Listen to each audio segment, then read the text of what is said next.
everybody. Episode number 16 actually turned into 2 episodes.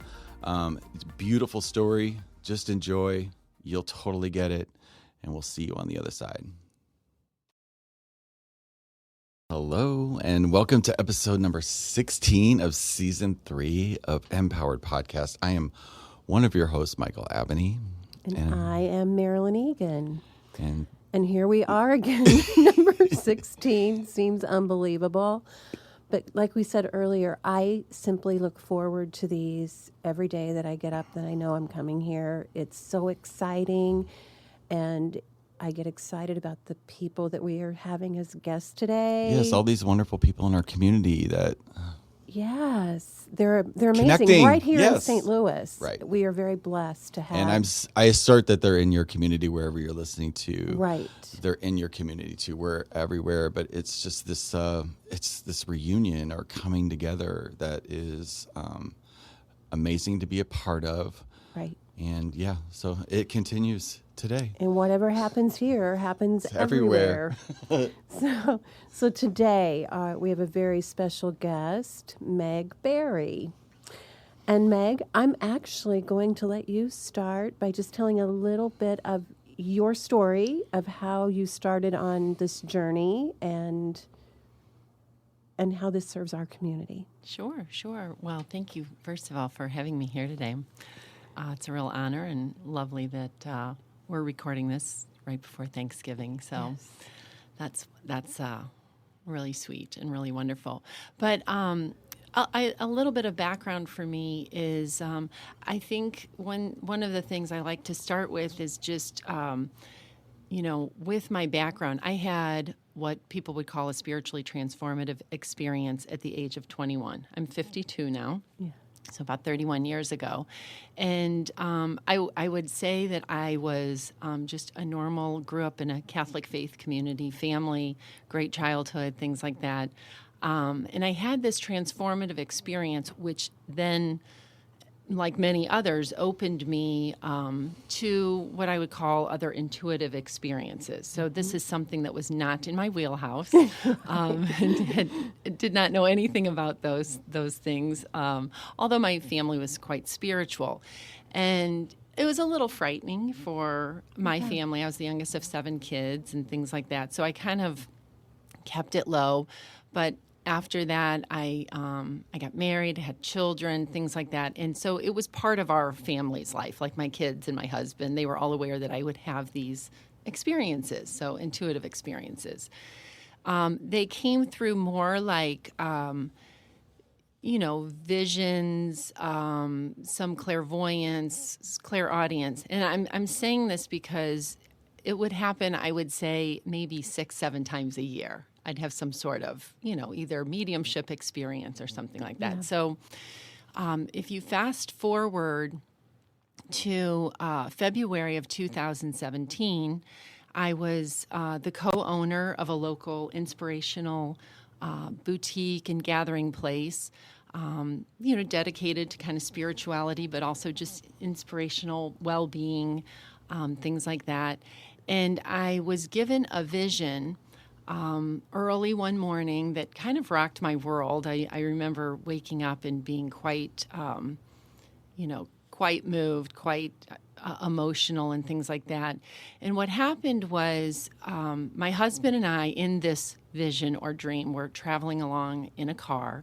And it was sort of like we had either an accident or were spun out. And now, of course, I understand we were moved to another dimension. Yes.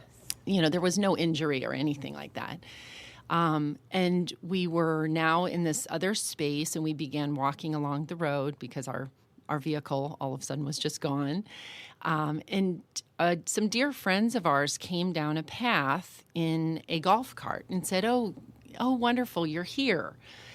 So we hopped on the back of the golf cart and went up the road a little bit. And as we were going up the road, I noticed there was a river on the side, and we passed under like a sign or kind of an arch, and on it was the word Glynis, so Glynnis, and that was not something familiar to me, but I did kind of note it. So then we moved along further, And all of a sudden, we were just in this, what I would call a community space. The river was there. There was a modest building. And Mark, my husband, and I, and actually our friends got out of the vehicle, and we just went to work. And when I say that, it was very clear it was a place of healing. There were miracles occurring there, which were very natural. The river had meaning. I remember, it's kind of odd, but I remember like we all would eat soup together for lunch. Like it was kind of community eating, and the vibe was incredible. I mean, it was just connection, joy, the sun was shining, things like that. And then what I also knew was my home was somewhere nearby, but I never saw it. Okay? So, I mean, none of this made sense really at the time. So I woke up and I knew that it wasn't just a dream, that it was some sort of like future awareness or something like that. And I remember my husband said, let's look up what Glynis means. And so, we Google it. And as we kind of asked about what the word meant and things like that, kind of further, a few spaces down, it said Valley of Oneness or Unity, which I thought was so beautiful. So that was February of 2017. I'm sorry, 2017. But, I owned a store. I mean, I was busy, so I didn't really think much of it. But as that year began to wind down, my business partner could no longer stay with the business just because of family issues, and her daughter had an illness, and our lease was coming up. And I very much was getting the message, this needs to shift out of a commercial or business type setting, and it's time for this other like healing or wellness place. And I was like clueless, but we did, we ended up selling the business. And that next spring, which would have been last year, there was a series of what I would call of synchronistic events that I was very aware something was happening. Some people out of the blue would come up to me and say things, just out in public. There were some energetic experiences that I had that were profound and different than anything I had experienced before. And then on May 15th, I was guided and prompted kind of through, when I'm sure you guys can relate to this, but when I search on the computer, if I'm kind of connected, I'll get guided like through kind of like chills or kind of tingles or, that electric feeling. So I was guided to this website, and it was this lovely woman from Des Moines, Iowa, very homemade videos, but it was a channeling method. And it was like, ding, ding, ding, you are where you're supposed to be. And I kind of blew it off. In fact, I even remembered thinking, I don't want to get this. It's probably like $350 or something like that. I don't want to, buy it or anything. Well, long story short, I went ahead and clicked on it, and it was $22. Okay. And it said that part of what was needed was a rose quartz pendulum. That's how, there was this whole formula you use to make sure you're connected to kind of the highest level of God consciousness. And then you were supposed to use a rose quartz pendulum when you did this channeling work. Well, I didn't have one. I did have a clear quartz one, but I didn't have a rose quartz. So I ordered this kit because it came with the rose quartz. But what I was aware of is that I could have started that day if I had a rose quartz, because you could just download kind of the guide that you use. So the next morning, this was about 7 p.m. on Thursday evening. The next morning, my husband said to me, hey, have our son take you up. I'm getting your car detailed at the shop. It'll be ready around 10:30. And I said, great. Oh, wonderful, So we went up and picked my car up, and the lady at the place said, oh, I want to make sure you get all of your belongings. And she passed just a little plastic box over, and there was a black velvet pouch, small black velvet pouch that I had never seen in my life, that she said, this was in your car. And I started to kind of get that shaky feeling, and I opened it, and there was a rose quartz pendulum inside. So it was sort of like Spirit was like, we're not going to wait 3 or 4 days to get this. We're starting today. So I went home. I downloaded the rest of the information, and I received my first message. And basically, it said, holy are we to share. You will serve thousands. And I mean, that was about all I could handle that first day. I mean, energetically, it took a lot out of me to receive that message. And as time went on, though, I got better at it. Within about a week, I was asked to share the method with my husband, who is an attorney and an insurance man. And I mean, even though he's open to me, I was like, he's never going to do this, but he did it right away. And then I was asked to share it with my 3 sons. And they were all kind enough to kind of humor me. And it was life-changing for them as well, because everybody began receiving messages. They were beautiful messages, a lot of things about just ourselves, sort of awakening, shifting kind of dimensionally into, they talked a lot about letting go of doubt, of letting go of blame, resentment, fear.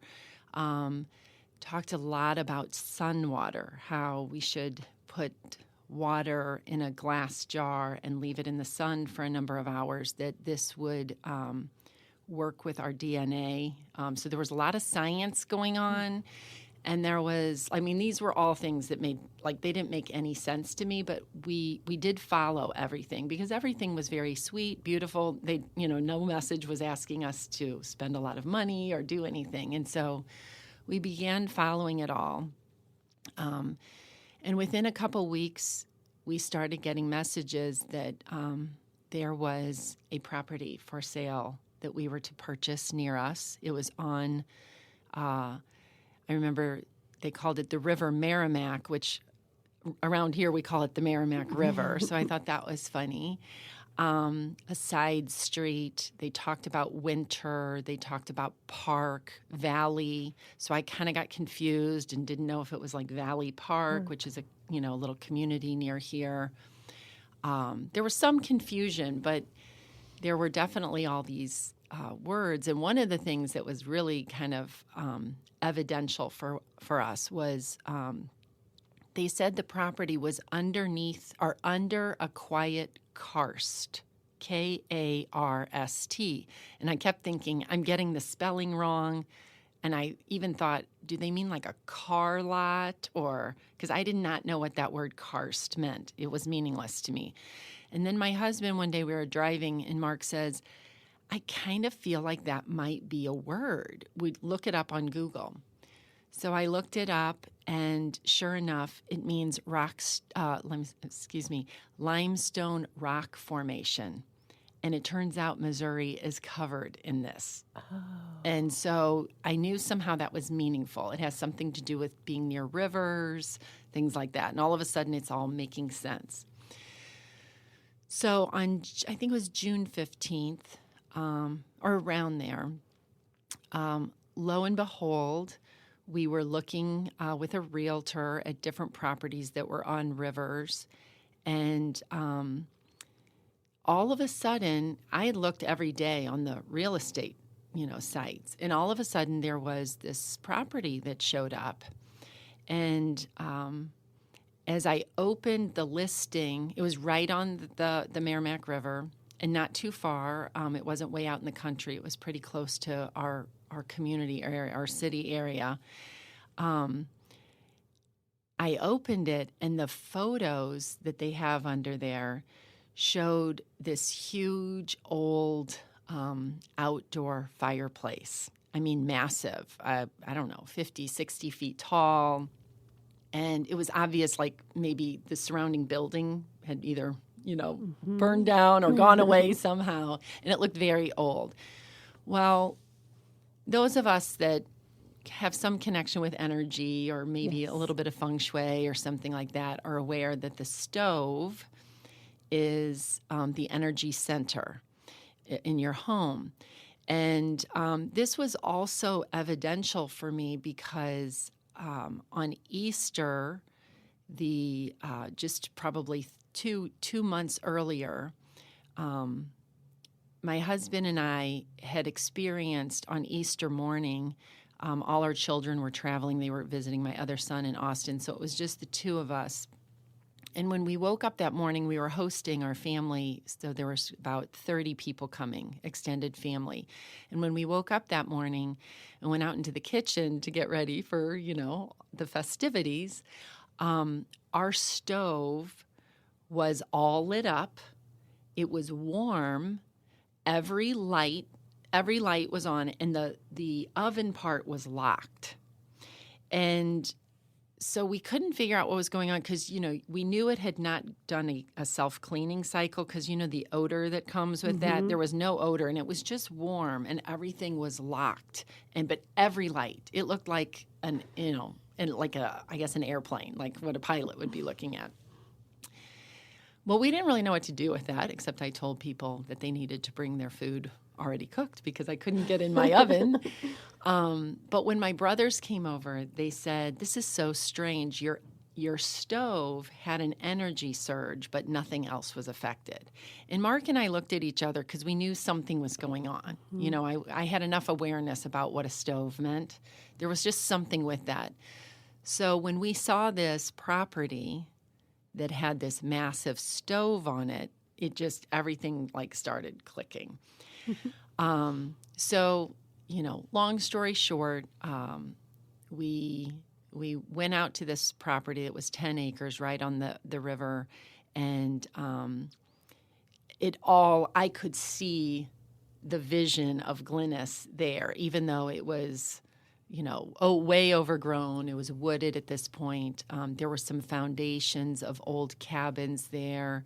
There were some different things, but it had not been, nobody had been there and lived there probably for, I'm going to say, probably 20, 30 years. And then we found out, it used to be used in the late 1800s and 1900s as a retreat for people to come to get away from the heat and the disease in the city. So fabulous, beautiful space. And we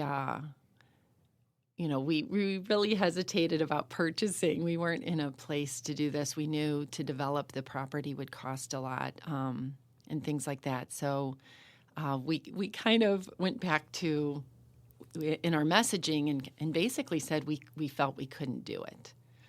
Okay. At that point, we had been connecting to many different guides, higher dimensional beings, and I will say it was a little weird for us because, once again, we weren't used to that. They were talking about like Arcturus and being star seeds, and this was, once again, something we had no understanding about. All of my kids were getting this. And then there were other people in the community that were now doing this channeling process, and they were also getting messages. So at that point, we're at the end of July, and we're saying, no, we can't do this. And with that, a huge different energy entered in when I was channeling one morning. I believe it was July 30th. And it took my breath away. I began crying. I could feel this presence that was so, just so amazing, so strong, so loving. And the message started with, "I am Mary, Lady of Light." And pardon me, sorry. It makes me emotional. That's beautiful. And so ever since that day, she is the one that has been messaging us And she has guided us through, she's guided us through, she basically said, you will receive a miracle, so you will know that this is okay and that, all this is you're being looked after. There's not to be any fear. We're guiding this, and we're asking you to be our high servants. And this was, I like to share that this involved, even though we were receiving most of the direct messages, like I said, other people were receiving them, and all of the messages were talking about a community that was coming together, kind of a light working community. People were being activated. And I knew that this meant globally as well. Mm-hmm. She also talked that these kinds of things in the physical world, like properties and places, also are activating, and they're multiple places. So it's not just, right. I'm well aware it's not just in St. Louis in this, place.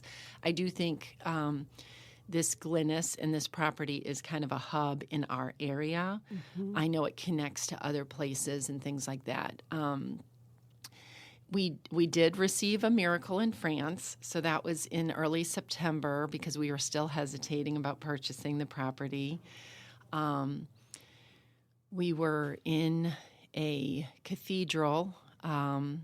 It was in Lyon, France, and I think it was the Basilica des Fourniers, but it was Mary, dedicated to Mary. And we were in this basilica, and we were looking at all the beautiful mosaics on the walls. I mean, it was really quite incredible. And as my husband and I came over to the Annunciation, which of course would parallel when the angel came to Mary and asked mm-hmm. her if she would steward or be part of bringing Jesus into the world and being the mother. And so we're looking at this, and all of a sudden, I thought maybe like an earthquake was happening or something, because I very energetically mm-hmm. began to shake. Emotional. Mark began getting very emotional. It was clear something was happening. And we both just found ourselves kind of crying and saying, like, yes, we're willing to do this. And so we were kind of holding on to each other and crying. And it was a beautiful moment, but it was very intense. And then right after that, this man walks up to us in the cathedral, and he was French, and he spoke no English, and we speak no French at all. And we had a conversation for almost an hour. And wow. When my husband and I left, we were, quite honestly, I said, we need to go and have a glass of wine. Because I was sort of like, oh my goodness, what just happened? It was clear that like the communication and everything was just so, I don't know. It was otherworldly. It occurred in some other dimension. And like I said, this was not normal for us. It was very clear something was happening. And so when we got back to the United States, our very first message was, that is the property I have selected, and will you purchase it? And so we did. Wow. That was in September. We started the process in September of last year, so 2018. I think, by the time we finally, it all went through, it was probably November, maybe about a year ago. And then since that time, we have been receiving messages every day. We have been told there is a healing spring on the property. There is a spring that we have found. She talks that it is not ready yet, that it will gush and flow heavy when the time is right. There is another area this karst that I talked about earlier. It looks almost like a mound. So, there's an area that things are kind of flat, and then there's this big mound, and it's covered with these limestone rock formations. she speaks that it is a living part of Earth, that it is hermetically sealed and an entrance to inner Earth, and that basically there are beings and we will live there and others will live there. I mean, like I said, this, we're just accepting, we're open to this. She often directs us to other material that helps us understand it better. And so that's always helpful because oftentimes we question, our sanity and things like that. But it's been beautiful. We just completed our architectural plans for the gathering space and all of the the land development, all of the things that go with it. It was funny. We ended up having to tell our architect and the builder the whole story because Mary has directed everything down to. She even would talk about like the length of the length of the gathering space and the width. She wants things representative of the four directions. Air, earth, water, and fire, different things like that. So it's been, it's been very directed. So we had to tell them, and both of them said, this land is so close. It's part of it's in a floodplain. Ameren, the electric company, said they couldn't get electric there. The sewer said they couldn't get things there. I mean, from the get-go, it's been like this will never happen, and every single step of the way has been made clear. So all of the plans are just complete. And yesterday we received word from the Secretary of State that we are accepted as a nonprofit corporation. So that all is now, in the works too. So we are awaiting. The next thing we're awaiting is really to get the go-ahead to start the building. So our builder's like, when are we starting? And I said, as soon as Mary tells us. She says the time is unfolding, everything's on time, and we have not been quite asked to start. And I don't know. I don't ask much. I just let her talk to me. So you are living in true divine trust. And grace. And grace, yes. That is amazing. Well, there's no other way, in my opinion. Right. I mean, every time I think about Mark and I talked about it, and we said the thought of not doing this, I just don't know what that would mean for our lives. I mean, I don't think we would be, punished or, nothing bad would happen, but it is. It's not possible now, is it? No. Right. Yeah. No. Exactly. So we definitely daily work on overcoming fear, doubt.